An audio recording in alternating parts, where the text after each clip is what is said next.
In today's video, I'm going to teach you how to add and embed Google Forms on Canva website. By the end, you'll have a live working form displayed directly on your Canva site, so visitors can respond without leaving the page. First, head to your Google form. Make sure your questions are ready and any required fields are set. When you're all set, click Publish. This action makes your form shareable so it can be placed on other platforms.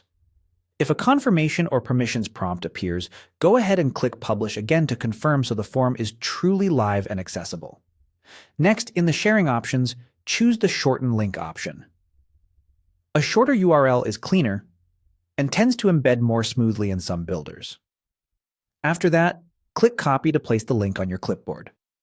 It's a good idea to verify that your form is open to responses from anyone with the link, especially if your audience includes people outside your organization. If viewers run into sign-in walls later, you'll know to revisit this setting. Now switch over to your Canva website project. Open the specific website design where you want the form to appear. On the left sidebar, click the Apps icon. This is the panel that helps you connect external content and tools to your design. In the Apps panel, type Embed in the search field. When the Embed option appears, click it. You'll see a place to add a website link. Paste the Google Forms link you copied earlier right into that field.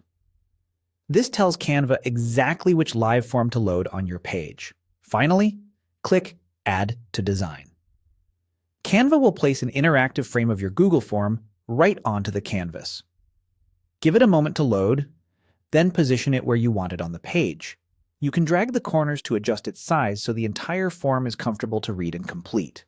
Keep key content visible above the fold, and leave enough space around the form so it doesn't feel crowded.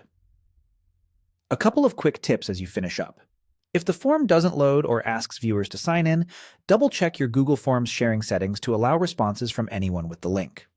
Also, test the embedded form in Canva's preview to make sure fields, scrolling, and the Submit button all work as expected. That's it. You've copied your live Google Form link, used Canva's Embed tool, and added the form directly to your website design. Thanks for watching, and enjoy collecting responses right on your Canva site.